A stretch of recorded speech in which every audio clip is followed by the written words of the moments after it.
My dearest David, a cold coming I had of it. Penelope drove me to the airport as if escorting some prisoner to the maximum security wing.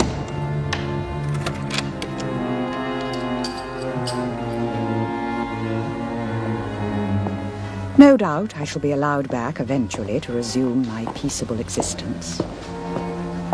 But for the time being, I must serve out my exile in this decorous hotel, which now, at the very end of the season, exudes an air of deadly calm.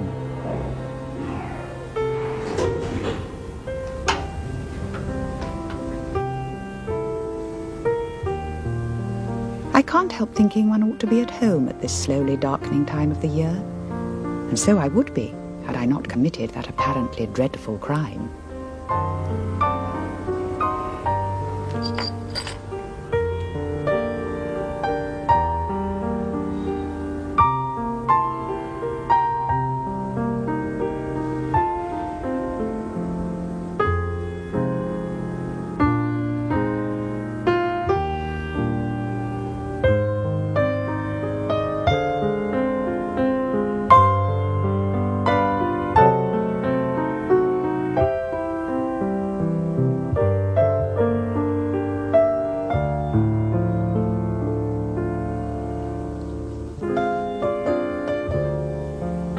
I got through tea by trying to deduce the biographies of my few fellow guests.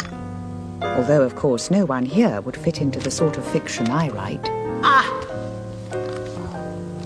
C'est à vous. Merci. Je vous en prie. Pardon? Je vous en prie. Oh.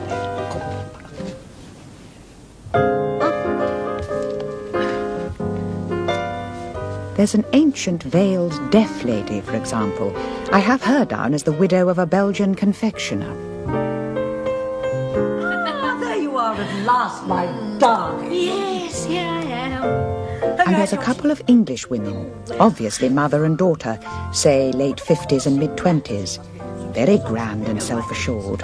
Alors, du thé, s'il vous plaît, pour ma fille, et quelqu'un de vos jolis gâteaux. And another very tall, rather beautiful English woman I've decided must almost certainly be a dancer.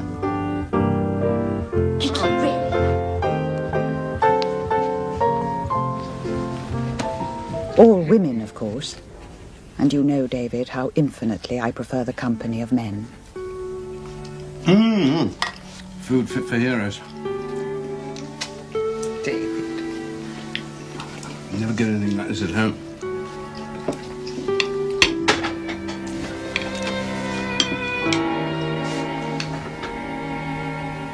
I suppose it must be time to get changed and brave the dining room.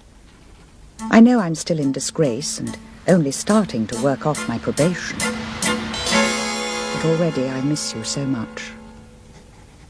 All my love, Edith.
Have you thought of a title?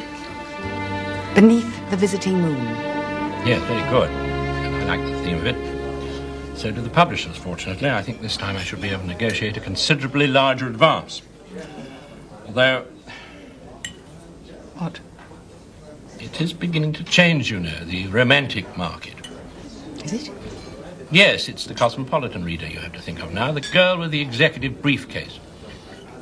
She wants more sex, you know, to reassure her that being liberated is fun. She wants something to take on a business trip for those lonely nights in the hotel. Something that will reflect her lifestyle. I've never met anybody with such a thing as a lifestyle, Harold. What does it mean? It implies that everything you own was bought at exactly the same time, about 5 years ago at the most. Anyway, if she's that liberated, why doesn't she go down to the bar and pick someone up? Well, I'll tell you why. It's because when it comes to the crunch, she prefers the old myths. She prefers to believe she's going to be discovered looking her best behind closed doors just when she thought all was lost by a man who's battled across continents, abandoning his in tray, solely in order to reclaim her. you're the expert, my dear. When it comes to matters of the heart, I mean. Are you sure that's what you meant to say, Harold? Now, Edith, you know as well as I do, a few weeks away and everyone will have forgotten all about that unfortunate business.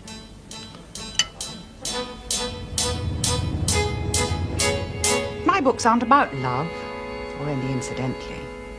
Their real subject is an even more potent myth. You'll have to explain. What myth? The tortoise and the hare. You'll have noticed, Harold, that in my stories the unassuming mouse always gets the hero, causing the sultry temptress to retire, baffled. The tortoise, in other words, wins. Well, naturally, this is a lie.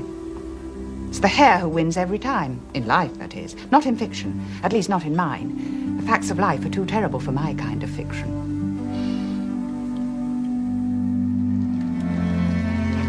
I'm glad you're back on form already. That's most reassuring. Thank you for lunch, Harold. Can I get you a taxi? No, I'll be all right.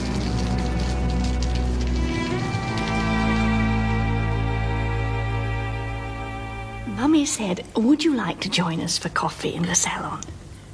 Oh, thank you. This is very kind of you. Not at all. My name is Edith Hope. And I'm Mrs. Pusey. How do you do? Iris Pusey. And this is my daughter, Jennifer. How do you do? Do sit down. I told Jennifer to ask you to join us. I can't bear to see anyone on their own. Oh, well, I said to Jennifer, she has such sad eyes, I said. Is this your first visit to the hotel? It is, yes. Oh, we've been coming here every year for I don't know how long, haven't we, my darling? We're absolutely devoted to Zurich. Are you? And my husband, my late husband, was good enough to open a little account for me there. I see. Oh, he was a wonderful, wonderful man. He was so thoughtful. Such an inspiration to us. Yes, it's all right, my darling, it's all right. Pour Edith some coffee. He gave me everything anyone could possibly want. Here you are, as he used to say. Here's a blank check. Now, don't just spend it on the house. Spend it on yourself. But, of course, my beautiful home always came first. Where do you live? Oh, no, my dear. I'm talking about our first home in Hazelmere. Architect designed, of course. But I mustn't go on about it, because otherwise Jennifer will be getting upset this time, won't you, my darling? You see, when my husband went to head office, he was quite prepared to stay on at Green Tiles, but I wouldn't have dreamt of allowing him to do all that travelling. So we found the most beautiful big flat in St. John's Wood. Jennifer has her own self-contained suite, and it's very convenient. The shopping is excellent. Of course, we have everything delivered.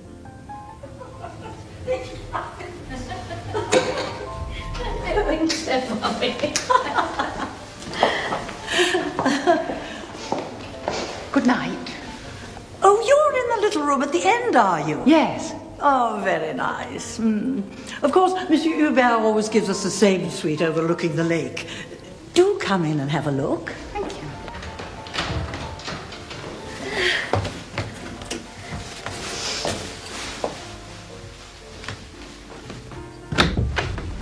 Very comfortable.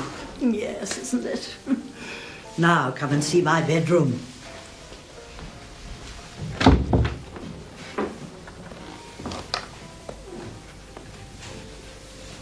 I have a weakness for nice things, I'm afraid. And there's such a good shop in Zurich. It's one of the reasons why we come back here every year. And that's Jennifer's bedroom, of course. Well, it's all You know, my dear, you ought to buy yourself something pretty while you're here. If you want to feel good, you've got to look good. That's what I'm always telling Jennifer, aren't I, my darling? She does love her silly old mother, don't you, my pet? Well, thank you very much. Good night. Well, you know where we are now, dear, don't you? So there's no excuse for being alone.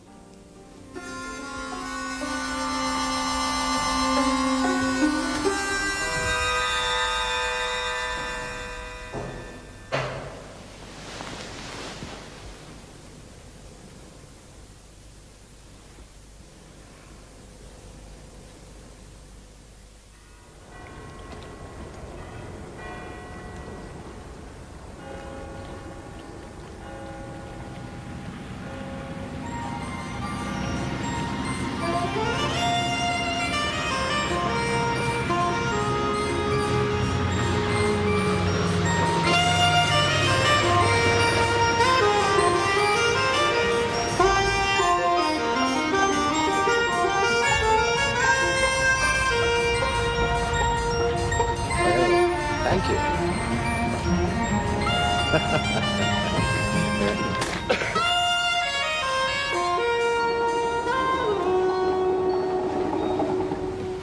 Bonjour, madame. Il fait froid, n'est-ce pas? Ah oui. Il a neigé hier soir sur la montagne. Comment vous appelez-vous? Alain. Je m'appelle Alain. Merci. My dearest David, well, we almost all have names now, and I've been obliged to revise every one of my instant assessments. The Belgian confectioner's deaf widow turns out to be a countess.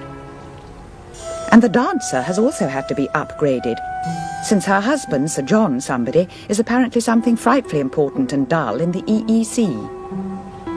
Whereas my informants in these matters, Mrs. Pusey and her daughter, have conversely had to be adjusted downwards in everything but age, which I now feel I underestimated by as much as 10 years.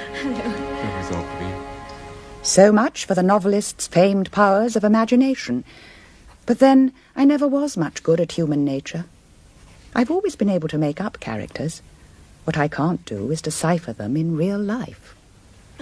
Really think she might have let us know. I mean, after all, we're very good customers. We send her a Christmas card every year. And now she simply vanishes. Perhaps she's died. Well, you can't rely on anybody these days. Not even in Switzerland. I'm sure you'll be able to find someone else. Oh, no, my dear.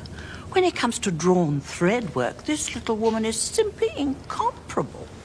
And as my husband always used to say, only the best is good enough. Is this your notebook? You mustn't lose it. Thank you. Are you a writer?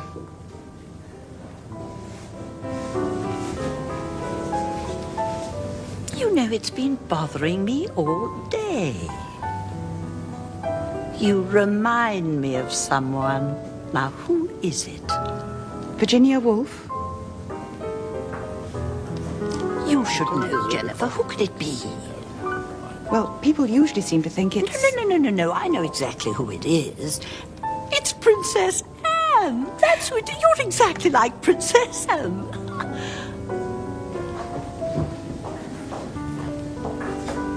Well, you seem to have an admirer. I'm very sorry, but I really must go. I'm not at all sure I can allow that.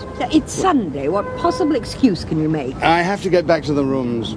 Excuse me? What rooms? You know Edith, of course. She writes. You know, I often think if I put my mind to it, I could be just as good. After all, I lead a much fuller life. I'm always surprised she never uses me in any of her books.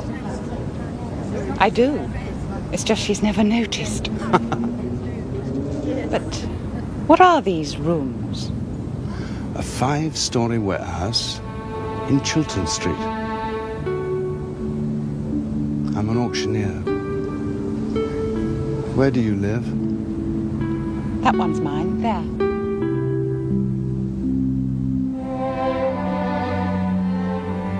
David Simmons, rather a pet, isn't he?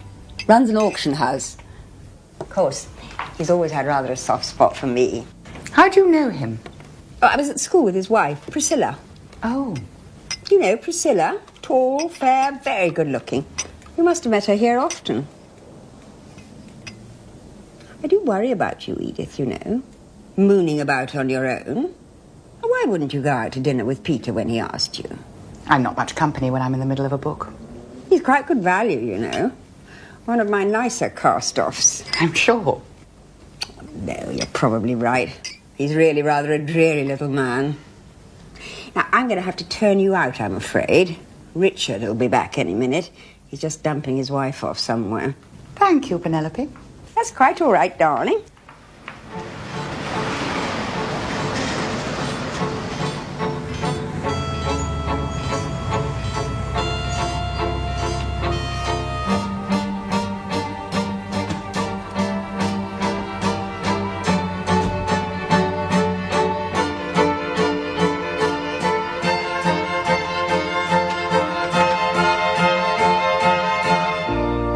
I knew you'd come.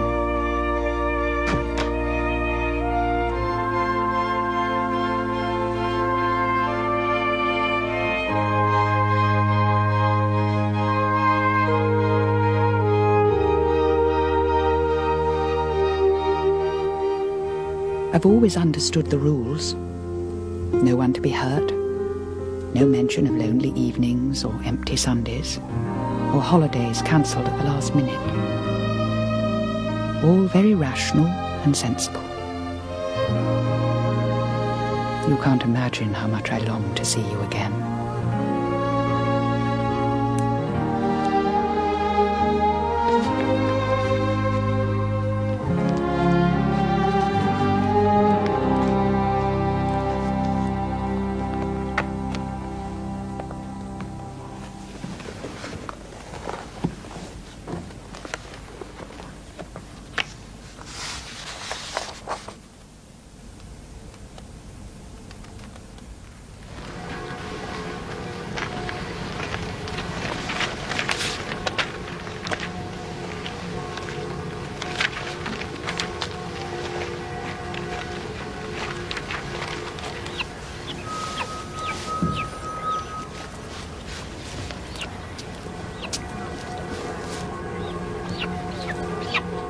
So maybe I'll come out.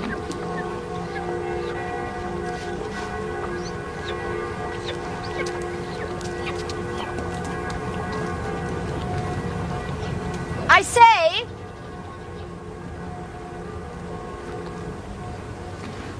I don't want that man round me anymore. Would you mind awfully coming and sitting with me?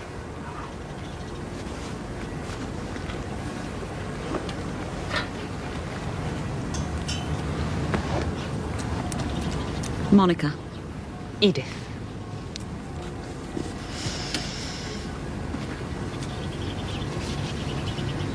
Not with Elmar Pusey today, then? I didn't feel quite up to her this early in the morning. I can't stand the sight of her myself. Of course, Sunday's the one day they can't swan around buying knickers. Oh, I do beg your pardon. Lingerie. Not that I'd put it past her to bang up some wretched little shopkeeper on a Sunday simply because she happened to have a spare few thousand francs. They do seem to do a great deal of shopping. Well, they're loaded. Trade, of course. Daddy was a sherry importer. Not that the old girl would touch the stuff. She prefers champagne. Who doesn't? How long have you been here? Ages. I'm here for my health. I'm sorry. Have you been ill? No.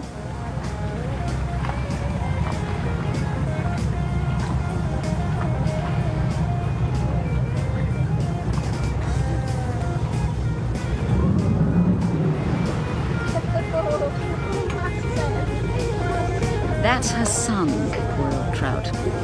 He comes once a month to take her out for the day. He still lives in her beautiful old house across the lake. But when he married that tart, who used to be a hairdresser, they turfed her out. How do you know all this? She told me. She's deaf as a post as well. What a life.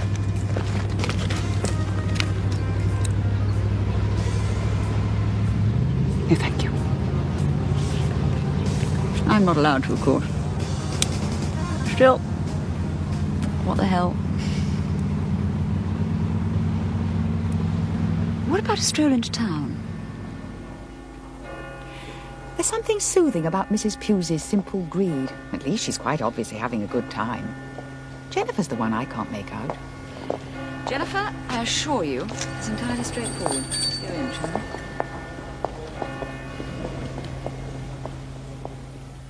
Ici s'ouvre notre memento en cette journée de jeudi. Je commence à la rubrique chansons en vous signalant chanson nouvelle avec Dominique Fall. Et ce soir, au cabaret de théâtre Les Potés à Lausanne à 21h. Chanson à Marseille aussi dans le théâtre du Manoir avec Gilles Langoureau à 20h. What's wrong with your health, if you don't mind my asking? I have an eating problem. What sort of problem? Well, basically, except for this sort of stuff, I can't stand food. Oh, I see. Which is fine. Or would be if it hadn't caused my tubes to pack up for some unknown reason. And John is desperate for an heir. I can't think why he's quite so fanatical about it. The family's just a lot of jumped-up ironmongers, if the truth be told. But he says if I can't get myself organised, he's going to give me the boot. I'm sorry. The worst of it is, I'd love to have a baby.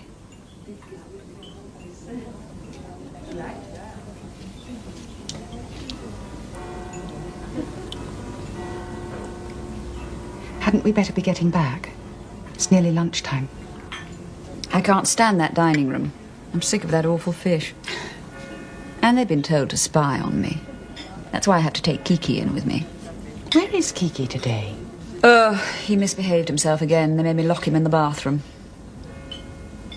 Bloody Swiss. They hate dogs. So aren't you coming for lunch? I need another piece of cake.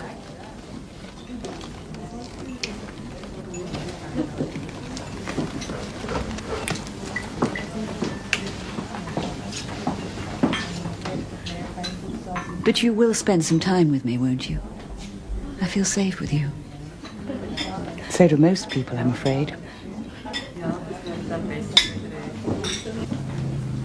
Voilà, c'est bien comme ça. Oui, merci Alain. Ah, there you are. Where have you been all day? I went into town to look round. Well, come and join us. Oh, thank you.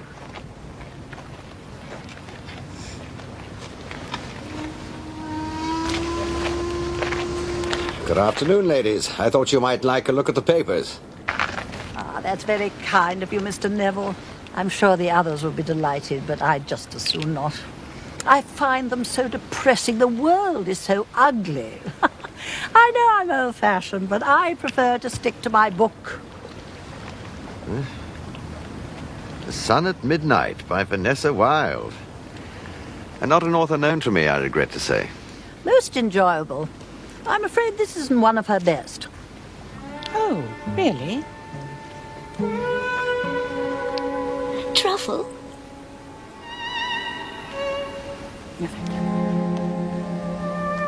Perhaps you'd care to go for a walk later. I think this may be the last good day we'll get.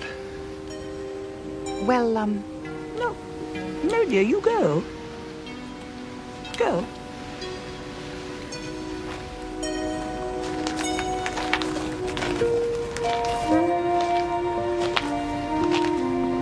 Well now, Mrs. Wolfe, I don't believe we've been properly introduced. My name is Philip Neville.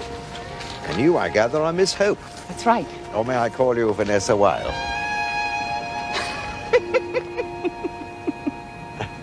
Well, that's a distinct improvement on your usual expression. I wasn't aware that anyone was interested in my expression. Oh, yes. And I should say that you were rather bored.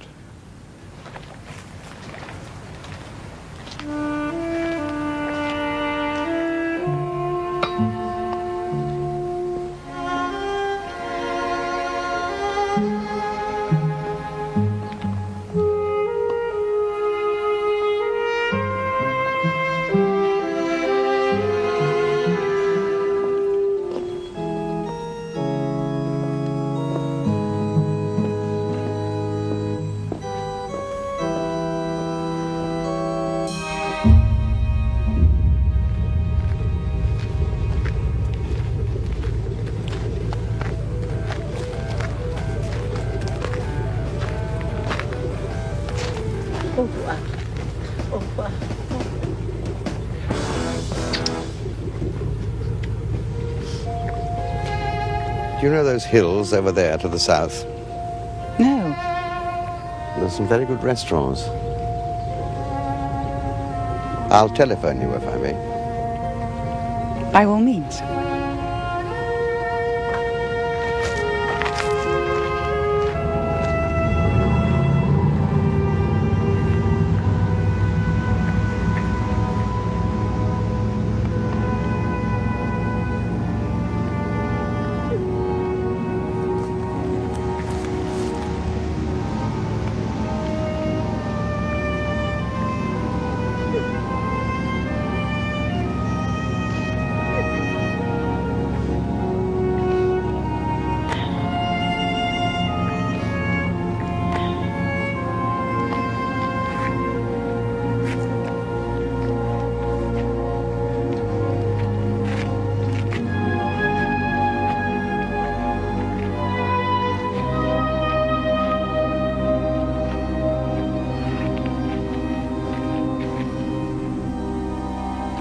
However beautiful the sunset on the lake, Clara found herself unable to respond properly to its splendour, a prey as she was to oppressive and melancholy thoughts. Was there nothing to be done for the old lady? And was Nigel to be trusted?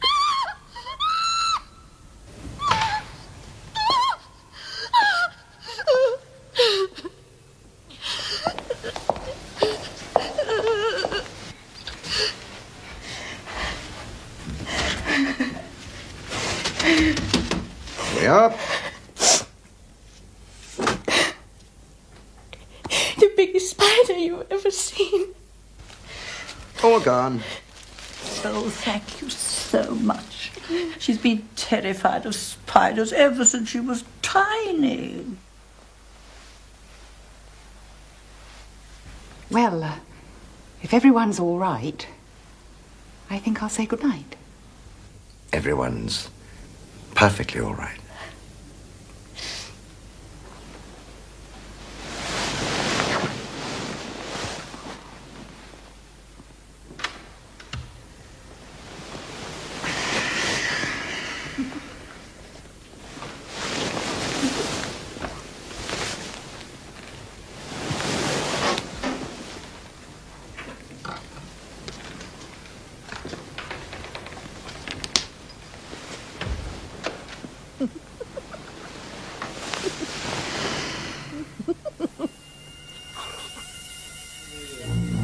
I'm so pleased we managed to tempt you away from your desk.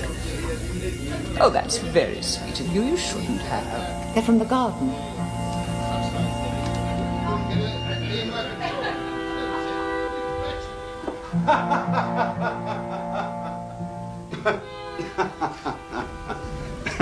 I don't know if you know David Simmons. Yes. Yes, we have met at Penelope Milnes, wasn't it? That's right.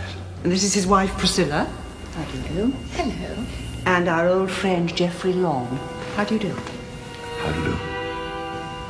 James. Thank you. Well, I have a cottage in Oxfordshire, but I'm afraid I take no interest whatsoever in the garden. There's an old boy in a flat cap. I leave all the decisions up to him. I have help even with my little patch. But I love my garden. Of course, what we really like is Crete or North Africa. But it's too hot for the children. They get frightfully ratty. What she means is, it'll be France again. Very nice. For some reason, there's nothing like a holiday to produce a really good row. We can't even agree whether to take her car or mine, can we? Will you excuse me? I'm afraid I really have to be getting back. But it's still quite early. I've something I rather want to finish. Burning the midnight oil, are you? Poor Edith. But they're such lovely books, dear, and we're all such fans. May I offer you a lift? I've greatly enjoyed this evening. It's one of the first times I've been out since my mother died. I'm sorry. Yes. I miss her a great deal. You lived with her, did you? She hadn't been well for some time. She needed quite a bit of looking after. One doesn't often hear of such devotion. Most men I know aren't capable of denying themselves anything.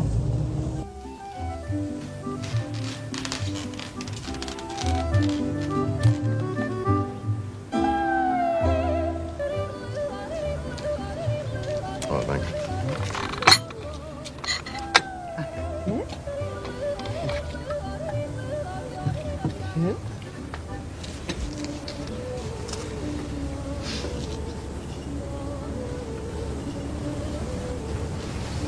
Who comes here?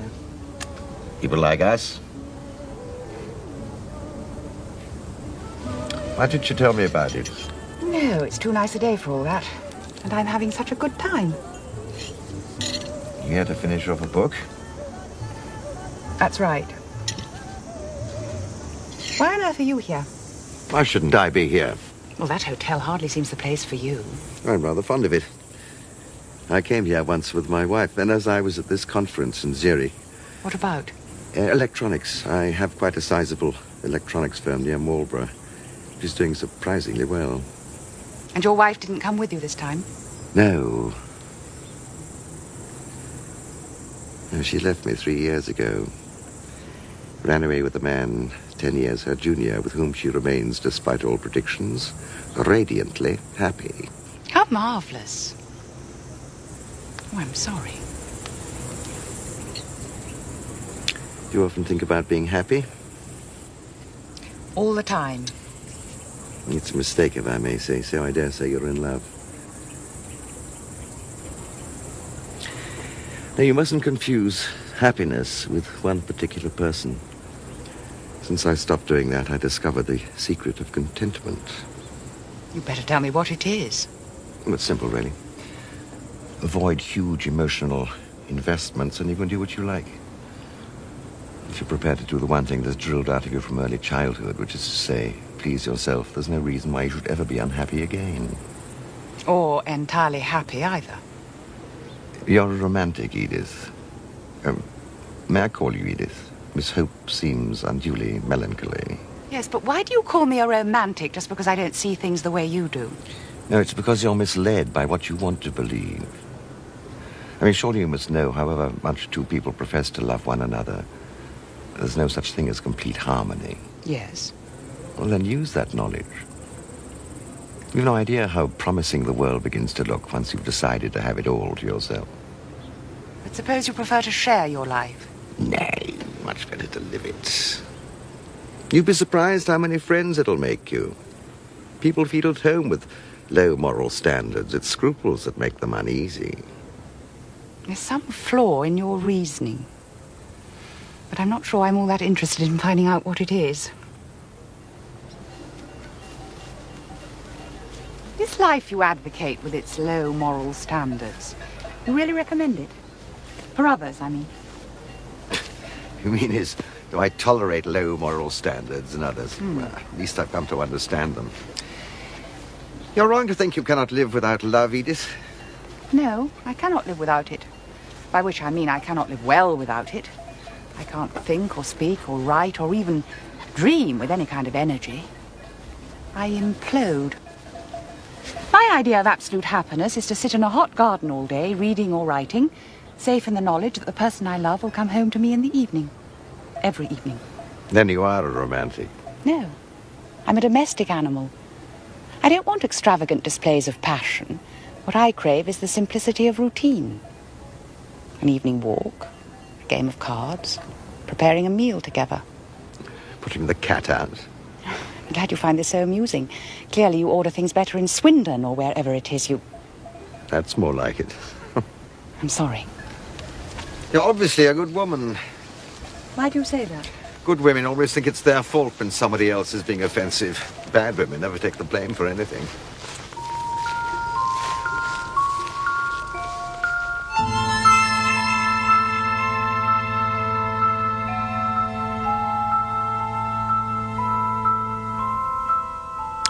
Let me tell you what you need, Edith.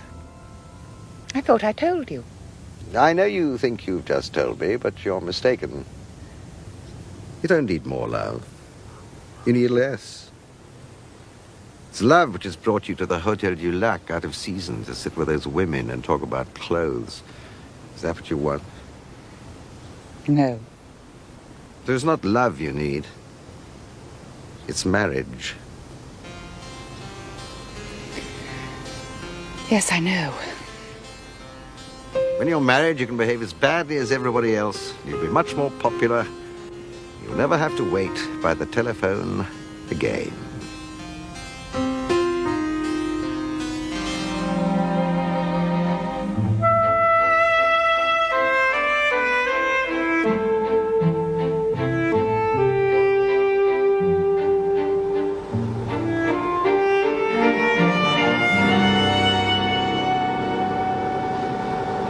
I'm sorry. You're an excellent woman, and I've offended you. Please forgive me. You're a sadist.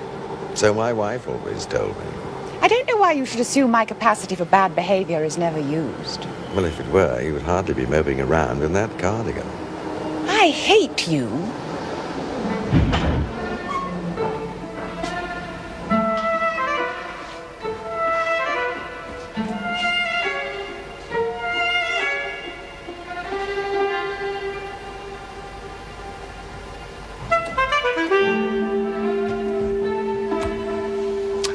Well, you're coming along very well. I find that smile of yours just the faintest bit unamiable. When you get to know me better, you'll realize just how unamiable it really is.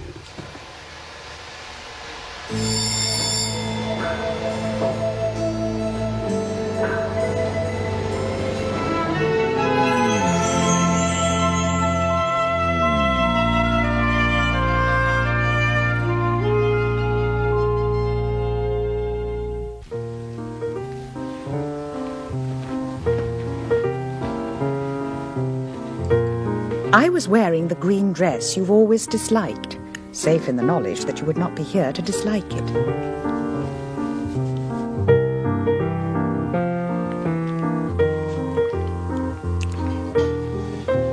It soon became clear that something was afoot, but nobody was in the least prepared for the scale of the entertainment. Edith!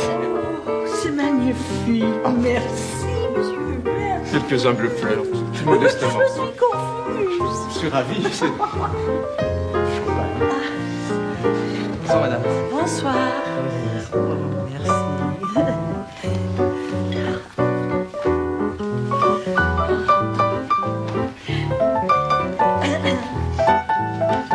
Surprise, Mummy. Happy birthday.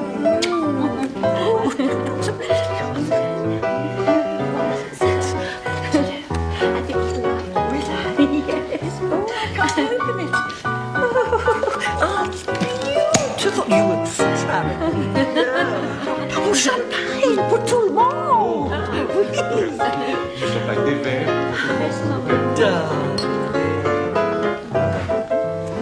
Thank you. Oh, look, Mummy, they're toasting you there. Thank you.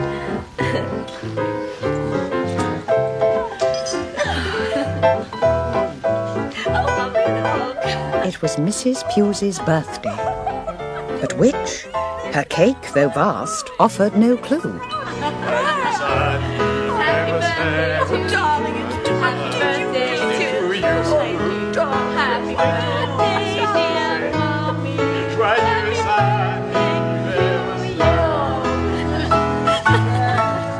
Oh, afterwards, in deference to the occasion, all the guests took coffee together in a special room set aside for the purpose. You know what I mean? I remember Et grand merci pour votre charmante petite fête. Vraiment, madame, vous ne prenez pas encore une verre? Et votre habit de gala. Alors, qu'est-ce qu'on peut dire? Bonne nuit, madame. Bonsoir. Bonsoir. Madame de Bonneuil left early, having borne it all very nobly. Poor old soul. And Mr. Neville, conversely, arrived late. Ah, Philip! But we were a full and appreciative compliment. Your birthday, I understand. Yes, now where have you been, you naughty man? You missed the most magnificent cake. A birthday cake? Well, not exactly. There weren't any candles on it. Oh, I think there's a certain stage when one can dispense with candles. Yes, but what stage? 40? 60? You don't look old enough to be 60. I think one's as old as one feels. You know, sometimes I feel as if I was still a little girl. Not when you see Jennifer, I imagine. Of course she doesn't look 60. I'm sure she has a good many birthdays to look forward to before reaching that particular milestone. Oh, now, Philip, there's no need for flattery. Flattery? I'm sure if the truth be known, you're probably younger than I am. I'm afraid not. If you must know, I'm 79. Can't be true. You're pulling our leg. I'm afraid not. I mean, it's quite remarkable. I didn't intend to be such an aged parent. I mean, that's why we bought that lovely home in Hazelmere. The moment we saw it, we said, just right for children. Couldn't you have any? No, however hard we tried. We've got the same problem. Well, it's just patience, my dear. Patience and a little perseverance. You see, John thinks... And the result was certainly well worth waiting for. My husband always wanted a little girl, and she kept him waiting such a long time he couldn't help spoiling her, could he, my darling? That film of you on Twiglet, that was her pony. He used to watch it over and over again. Couldn't bear to see her in tears. Here you are, Iris, he used to say. Here's a blank check. Now buy her something nice. And I don't think she's any the worse for a bit of spoiling, are you, my darling? That was the reason why he wouldn't go to London. At a certain stage, David, the evening started to go wrong. A feeling of desolation began to spread. And I wanted you very much. But you weren't there. Perhaps it was simply that the whole occasion put me in mind of my own most recent celebration. This is Capital Radio, playing all over London on 1548 kilohertz and 95.8 FM in stereo.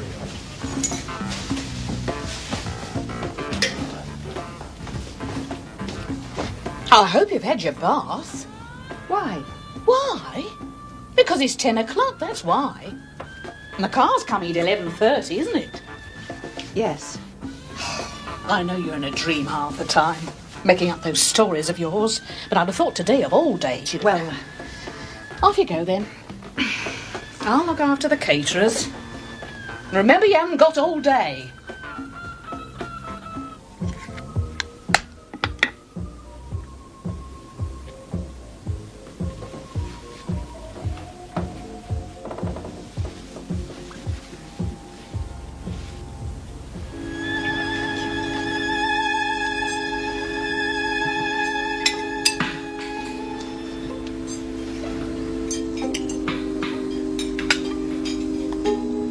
I have something for you.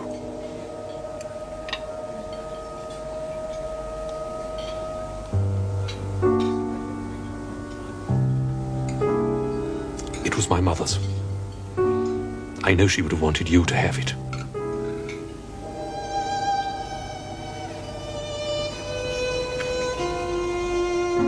I don't believe believe in giving people a lot of food myself. Where are the asparagus tips? Jolly nice.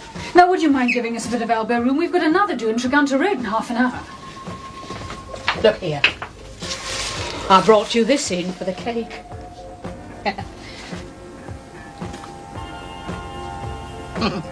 Hasn't been used since our wedding.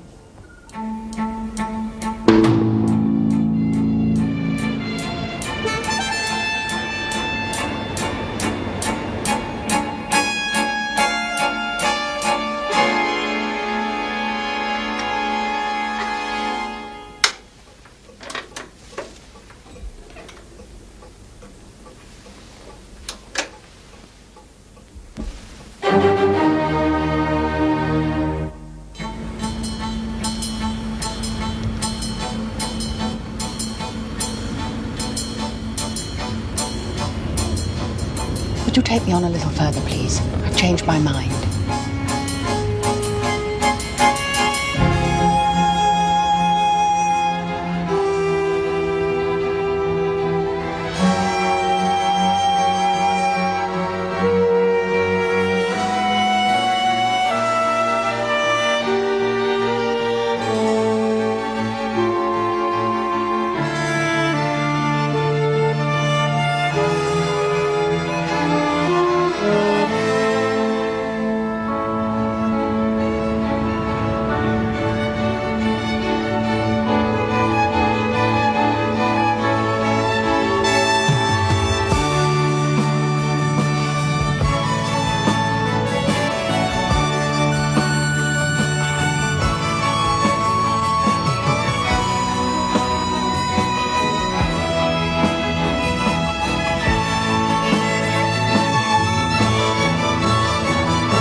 I'm sorry, Geoffrey.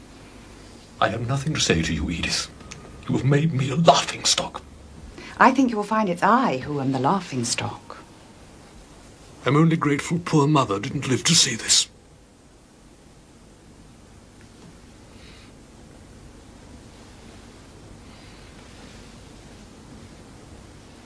Goodbye, Geoffrey. I can't think what's happened to Edith. I'm afraid she must have been taken ill.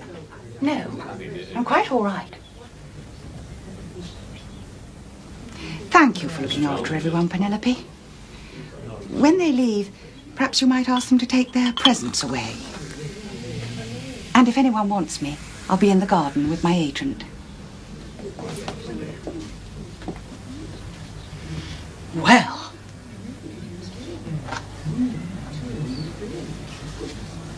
My dear, is there anything I can do? No, I'm fine. Not drowning, but waving.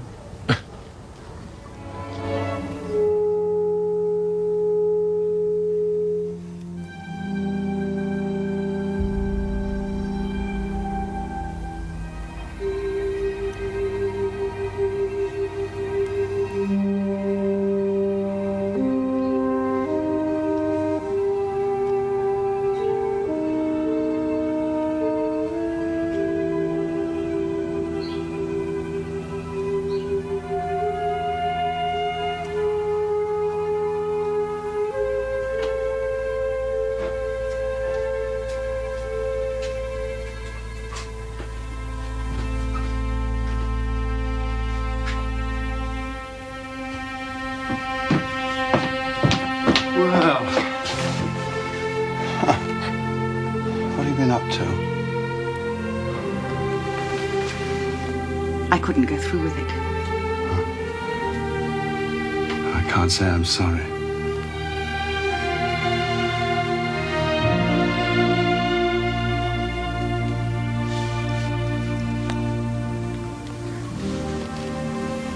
Drink? Oh, I don't think so. Oh, do. I wasn't sure you were in. As you can see, there's plenty of it.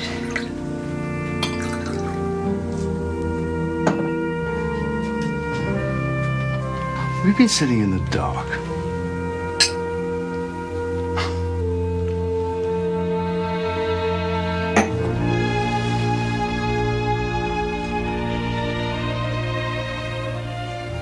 I couldn't help feeling that changing my name from Hope to Long was not a step in the right direction. A bit of a last-minute decision, wasn't it? I mean, can't have gone down too well. No, my cleaning lady gave in her notice and Penelope insists I flee the country. Really? I think perhaps she's right.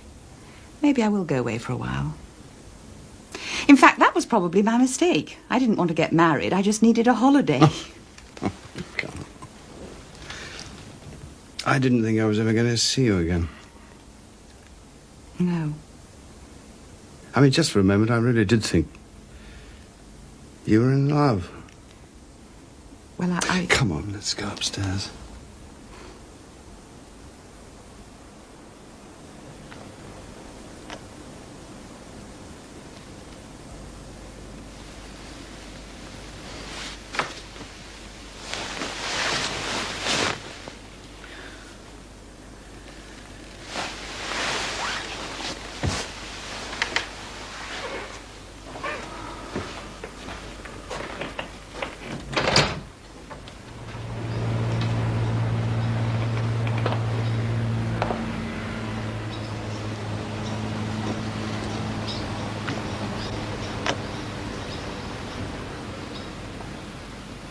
Vous voulez ruiner l'honorabilité de cet hôtel, hein?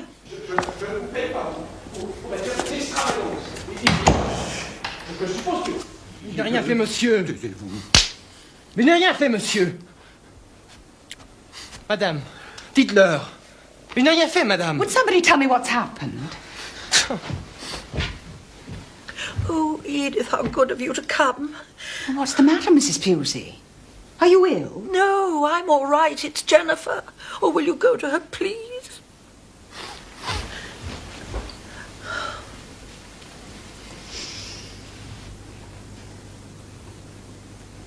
Are you all right?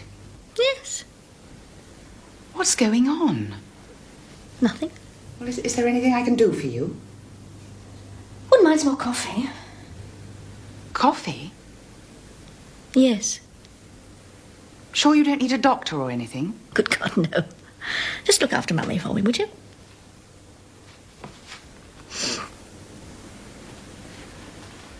Mademoiselle voudrait encore du café, s'il vous plaît. Du café, mais oui, mais certainement, oui, bien sûr. Je vais m'en occuper moi-même.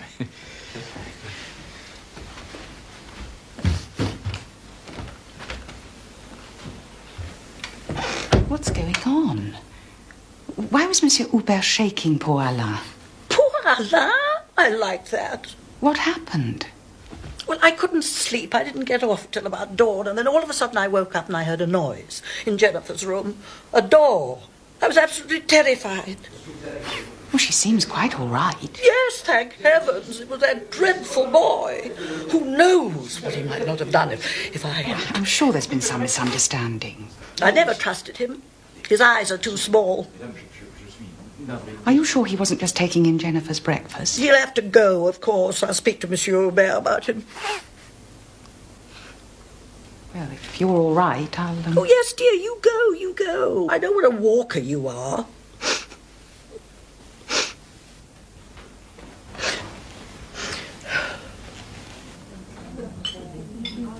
Well, any plans for today? Do me a favour, Edith. I never have any plans. I should have thought that was fairly obvious by now. Aren't you supposed to be a writer? And aren't writers supposed to be good at observing human nature? Hmm? I only ask because you sometimes strike me as being a bit thick. I'm sorry. Anyway, I gather our Mr. Neville's taken quite a shine to you. He just went for a walk. I heard you were having lunch with him again tomorrow. I reckon if you played your cards right, you could have him. I gather he's worth quite a bit. Is he? Trade, of course. Monica, I'm not after Mr. Neville or his money. I earn my own money. Money's what you earn when you grow up. I hate this idea of women prospecting for someone with money. Can't see what's wrong with it. It's part of a conspiracy among women who think they have some divine right to all the treats and privileges they can wheedle, who behave as badly as the Puses this morning, who feel somehow they're entitled to make illogical fusses. I think they're dishonourable. I'm very probably a better target for the feminists than men. Way above my head, I'm afraid.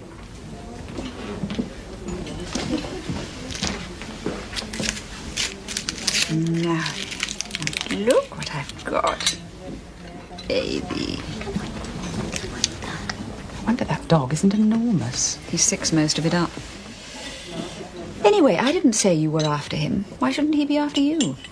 You're not bad looking. Your clothes are terrible, if you don't mind my saying so.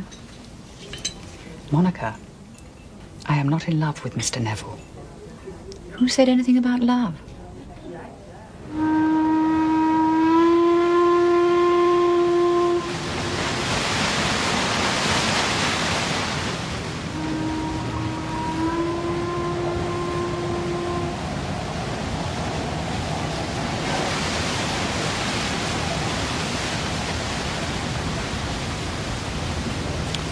Now what? Nothing. I was just thinking how little vice there is around these days. You're shivering. You should get rid of that cardigan. Whoever told you you looked like Virginia Woolf did you a grave disservice. As to vice, there's plenty around if you know where to look. Obviously I don't. I certainly never find any.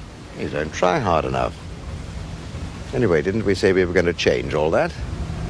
If all it involves is giving away my cardigan, I feel I should tell you I have another one at home.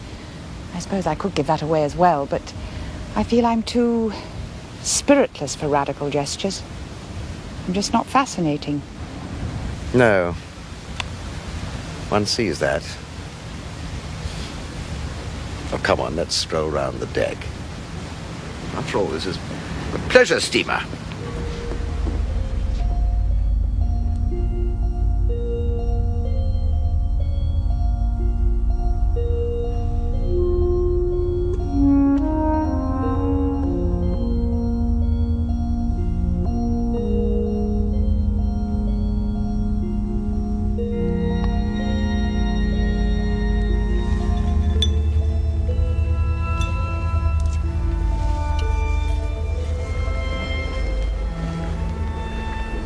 I'm sorry I was so gloomy on the boat.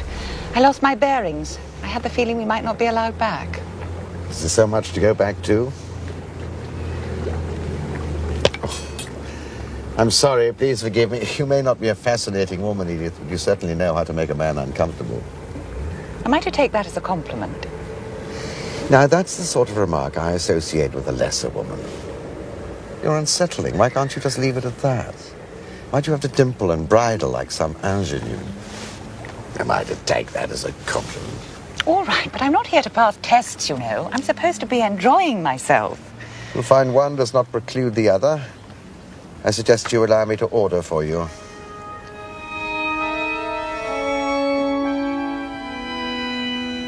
Would you like me to describe your life in London?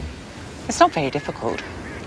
I'm a householder, a ratepayer, a good plain cook, a deliverer of typescripts well before the deadline. Oh, I sign anything that's put in front of me. And I make no claims for my particular kind of writing, although I understand it's doing quite well.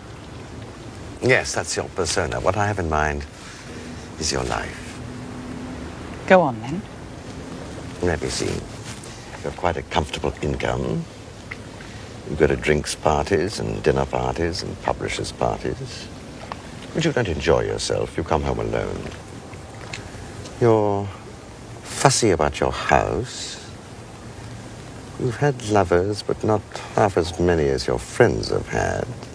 They, of course, credit you with none at all and worry about you rather ostentatiously. And yet, Edith, you do have a secret life, don't you?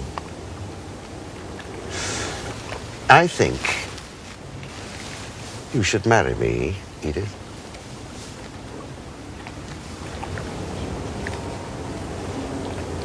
I'm a very discriminating man.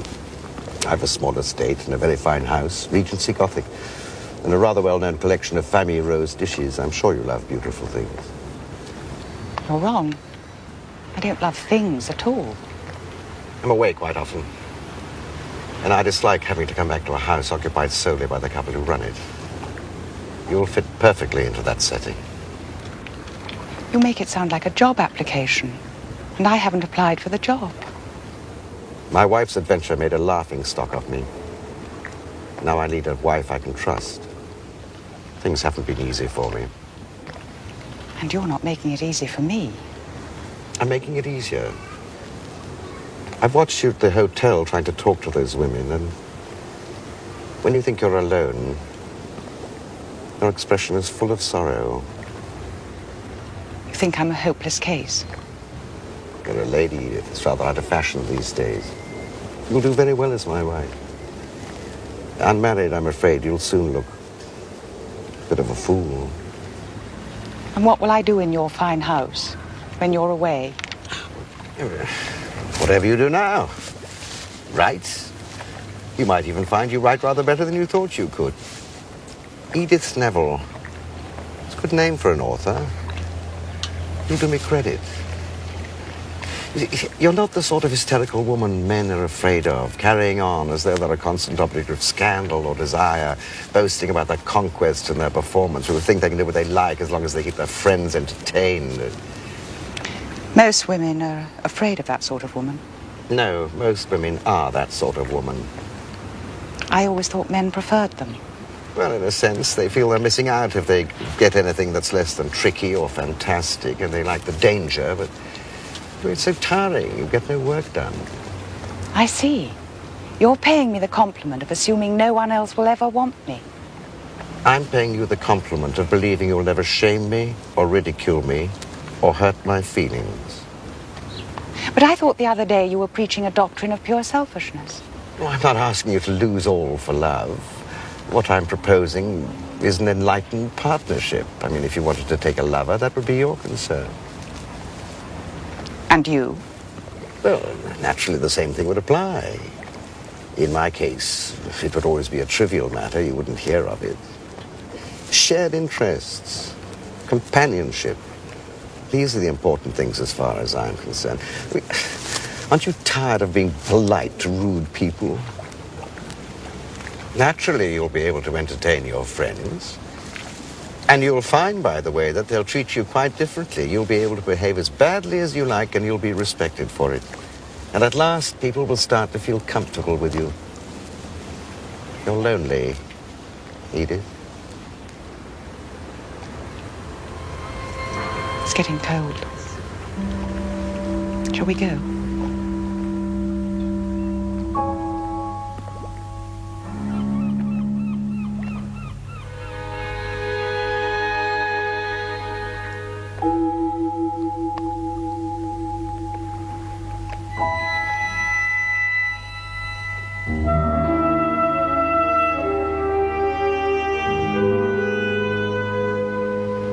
Please don't cry, Edith. I can't bear to see a woman cry.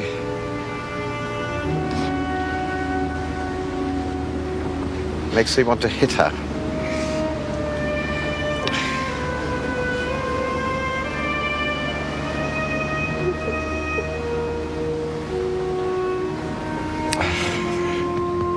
You're very thin. Afraid I might break you in half.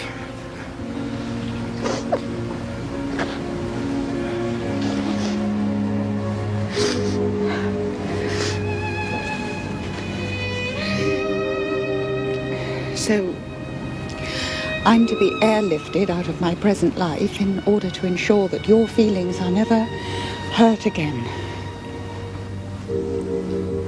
Our feelings. I don't love you. Very reassuring. And you don't love me. No. But you've got under my guard.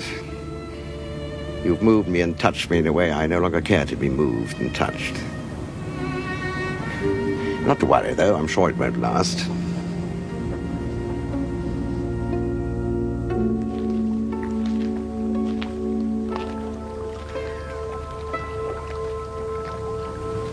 I may have to think about this. Well, I don't intend to make a habit of proposing to you, so I suggest you get your skates on if we want to leave this weekend.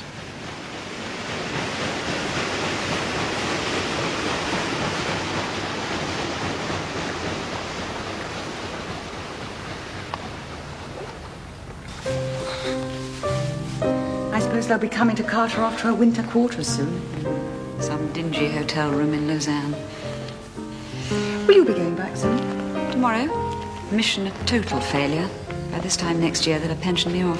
Surely not. How was your day? I don't know. I haven't decided.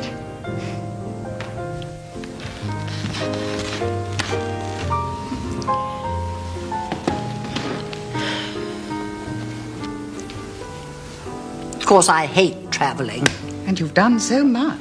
It's my husband's fault. Silly man, couldn't bear to go anywhere without me. Well, you get used to it. Couldn't do it without Jennifer, though. When will you leave? At the end of next week, if they'll have us. I was thinking that... Oh, Philip, there you are. What have you been doing? Oh, I had some calls to make. Business, I suppose. Well, my husband did the same thing. There are always arrangements to be made. Arrangements? You're not leaving us, are you? Oh, Jennifer, do you hear that? Day after tomorrow. Oh. Oh, dear, oh, dear. And you've been out all day.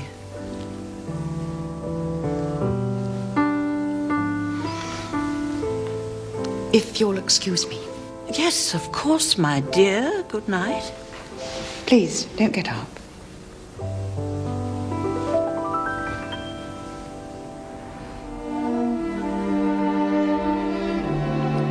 My dearest David, this is the last letter I shall ever write to you, and the first I shall ever post. I'm going to marry Philip Neville, a man I met here, and I do not think that I shall ever see you again. For perhaps the first time in my life, I've begun to feel like an adult, with an adult's seriousness. I do not love Mr. Neville, nor does he love me, but at least we are without illusions. You, I believe, always assumed I was doing the same thing with the same degree of selfishness as you were. I lived for you. Yet how often did I see you? Twice a month? Sometimes a whole month without you. And I would imagine you with your wife and children. Or worse, with somebody new. Some girl you'd met at a party, perhaps, as once you met me. You are the breath of life to me, but I can't see now how I could ever return to what I was before, or what I thought I was. I shall try to be a good wife to him. One does not receive proposals of marriage every day in this enlightened age, although I have had 2 this year and seem to have accepted them both. No doubt as a result of what I have begun to understand about us.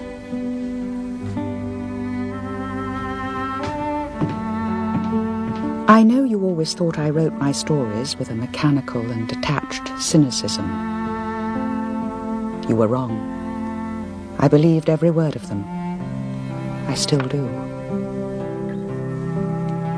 You've known my address for the past 2 weeks, but I haven't heard from you.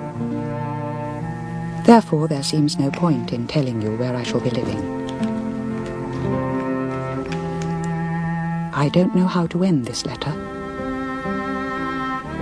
I feel sure we shall never meet again. So, all my love. Always.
Hello?